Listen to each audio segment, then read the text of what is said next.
Welcome back, friends. Let me throw a question your way. Have you ever been up in the middle of the night, the whole house dark and quiet, when you hear something off? Maybe it's the faint creak of a loose board or the subtle shift of something that just shouldn't be moving. In moments like that, when the silence around you feels heavy, something primal takes over. That rush of alertness. It's hardwired into us, generations of instinct, built on defending our homes and the people we love. Now let's be real. None of us are as quick on our feet as we were in our 20s. The joints talk back more than they used to, and our hands might not be as steady as they once were. But don't mistake age for weakness. What we bring to the table is experience, calm under pressure, and the wisdom to plan ahead. And that kind of planning starts with one of the most important decisions we can make: choosing the right firearm to protect what matters most. This isn't about war zones on the other side of the globe. We're talking about our homes, our kitchens, hallways, and bedrooms. The kind of threat that could come knocking at 2 in the morning. So today, we're digging into how to defend yourself effectively in close quarters, tight spots like narrow staircases, hallways, or your kid's bedroom. No gimmicks, no Hollywood tactical flair, just straight talk about what works for regular folks like us, especially those carrying a bit of salt in the beard. Let's start with a realistic setup. Picture a standard hallway, like the ones in most homes across America.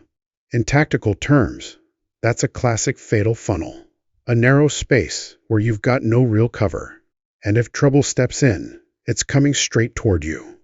Now, say you've got a 12-gauge pump-action shotgun in your hands. It's a long-time favorite for home defense, and for good reason.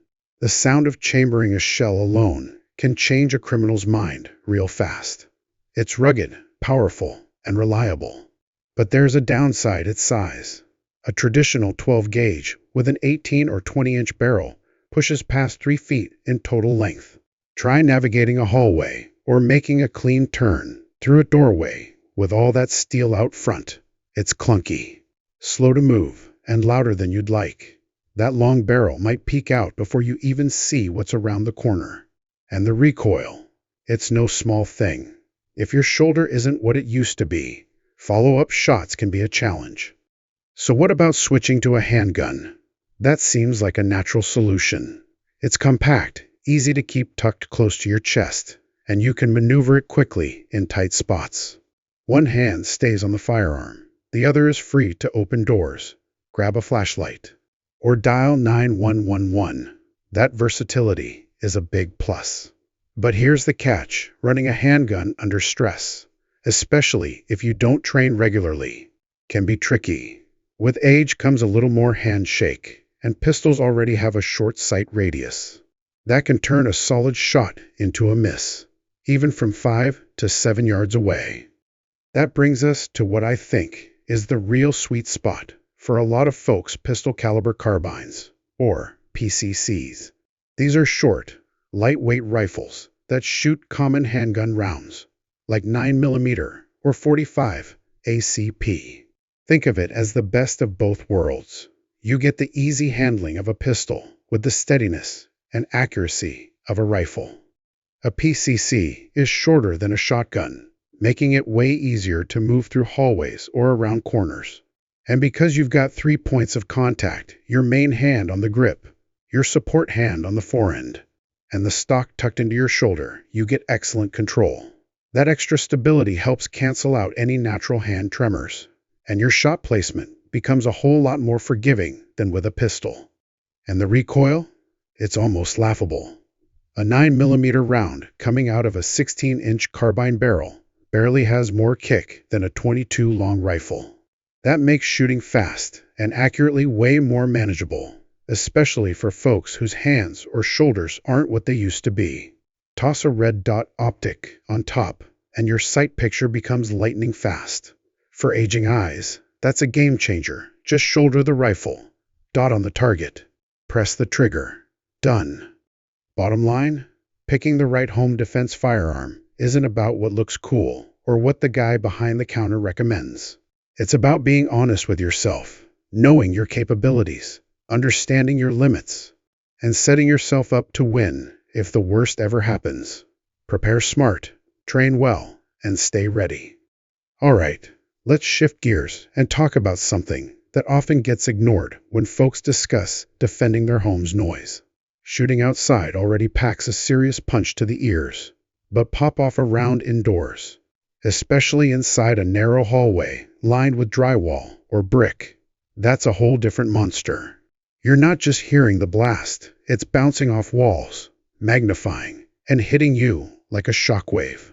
Fire off a single 12-gauge shell in a confined room, and you're risking permanent hearing loss. No exaggeration. And let's be honest here. In a real-life home invasion, you're not going to have time to grab hearing protection. That sudden disorientation from the blast, that could cost you more than just your hearing. You rely on your ears to track footsteps, hear a creaking floorboard, or communicate with your spouse or kids in another room. Now compare that to the report of a 9mm. Whether it's coming out of a pistol or a pistol-caliber carbine, it's still plenty loud. But the concussion is far more manageable. That reduced blast might be the difference between staying calm or getting completely rattled in the heat of the moment. And that brings us to something every serious shooter should consider: suppressors. If your state's laws allow it, and you've got the budget to do it right, investing in a suppressor isn't about playing ninja. It's about protecting your ears, keeping your head clear, and staying functional when seconds matter most. A suppressed 9mm isn't going to be movie quiet, but it will drastically reduce the noise and muzzle blast, helping you stay sharp and in control when everything is on the line. So now we've tackled movement in tight spaces and controlling the chaos of gunfire indoors. But there's one topic that overshadows them all, and that's what happens after the bullet leaves the barrel. Because when you fire inside your home, you're not shooting on a clean range. Your house isn't built with backstops and ballistic panels. It's made of drywall, insulation, and 2x4s. And behind those walls, that's where your kids sleep. That's where your wife or your grandkids might be. We call this overpenetration, and if you're serious about home defense, you better take it seriously. This isn't just about whether you stop a threat. It's about whether that same bullet keeps traveling and winds up hitting someone you love in the next room. Let's start with the classic home defense option: a 12-gauge shotgun loaded with triple-aught buck. A lot of folks assume that because the load is made up of small pellets, it's safer around walls. That's just flat out wrong. At close range, those 8 or 9 lead pellets are packed so tight they act like a single slug. That kind of concentrated force can punch through multiple layers of drywall and keep going. In some cases, it can even breach an exterior wall. That's a whole lot of power, and every pellet that leaves your barrel is your responsibility for where it lands and anything it hits on the way there. Now some folks will say, why not just load up with birdshot? Sure, birdshot is lighter and loses energy faster, and it won't penetrate as far. But here's the problem. It's designed to drop birds, not stop an armed criminal. Up close, it might hurt, but it may not stop someone who's determined or on drugs. And if your shot doesn't end the threat immediately, you could escalate the danger you're already facing. Let's bring it back to pistol calibers, whether you're running a handgun or a carbine. The ammo you choose here is everything. If you're loading up with full metal jacket, rounds the cheap stuff most people use for target practice, you're increasing your risk of overpenetration. Those rounds are designed for clean feeding and deep penetration. Inside your house, they'll zip right through drywall, furniture, and maybe even make it into another bedroom. That's why jacketed hollow points, or JHPs, are the go-to choice for home defense. These rounds are engineered to expand when they hit soft tissue. Think of it like a metal flower blooming. That expansion does 2 crucial things. First, it dumps all that energy right into the target, stopping the threat faster. Second, it drastically slows the round down, which helps reduce the chance of it exiting the body and going through a wall. And if a JHP round misses entirely and hits a wall instead, it's more likely to fragment, deform, or stop altogether compared to a full metal jacket. So choosing JHPs isn't about being more deadly. It's about being smart, safe, and accountable with every shot you take. Here's another serious win for the pistol caliber carbine barrel length. That extra stretch of barrel gives your 9mm hollow point a nice velocity bump, which helps that bullet expand exactly the way it was designed to. So not only are you getting better control and faster target acquisition, but your defensive ammunition is performing at its best. Now let's switch gears and tackle a more stressful, but very realistic scenario: multiple threats. Or maybe it's just one intruder, but the adrenaline gets the best of you, and you miss a few rounds. Suddenly, the amount of ammo on board becomes a major factor. Your survival may depend on it. A standard 12-gauge shotgun typically holds between 5 and 8 shells in the tube. Once you've fired those off, reloading becomes a nightmare, especially under pressure. You're inserting shells one at a time, with shaking hands and tunnel vision. Your fine motor skills are basically shot at that point, and even something simple like dropping a shell can burn precious seconds you don't have. Now let's compare that to a handgun or pistol caliber carbine. These run off detachable box magazines, which usually hold somewhere between 10 and 17 rounds, depending on the model and local laws. When you run dry, it's a matter of pressing a mag release and sliding in a fresh one. That's what we call gross motor movement. Bigger, easier motions that are far more manageable when your hands are stiff. Whether from age or adrenaline, arthritis or not, slapping in a new mag is a whole lot easier than fumbling with loose shells. The gap between slow, fussy shotgun reloads and the quick snap of a fresh mag is no small thing. It might be the difference between finishing the fight or being caught out with an empty gun and no way to respond. Now take a step back and look at what the pistol caliber carbine really brings to the table. This isn't just a firearm. It's a carefully chosen tool that balances control, safety, and usability, even for shooters who've seen a few more birthdays. With the right ammo, you reduce over-penetration risks. With the right setup, you maintain speed and accuracy. It compensates for the physical limitations that come with time, but there's still one piece left to the puzzle. Let's talk about something danger always tries to steal from us in those pitch black, late night moments: our vision. Being able to clearly see and identify what you're dealing with is absolutely critical. But here's the cold reality. Most of us don't have the eyesight we had in our 20s. Maybe you need glasses to read a menu. Now picture trying to tell friend from foe in a dark hallway at 3 in the morning.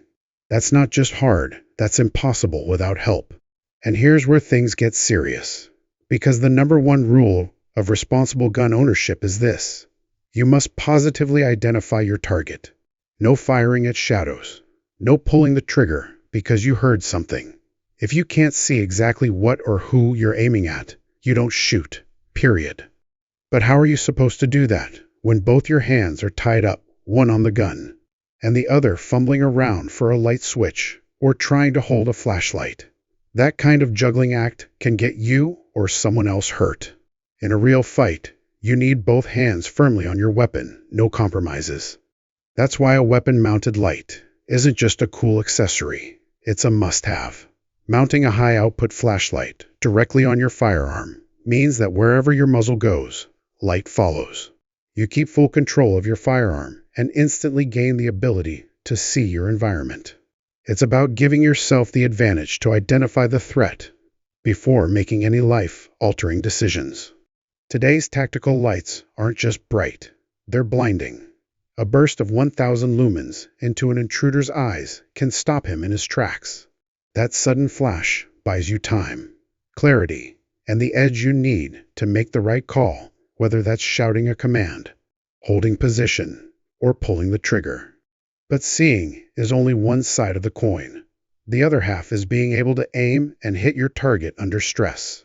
Let's be honest, traditional iron sights require you to line up the rear sight, front sight, and your target all while adjusting your focus between 3 different points.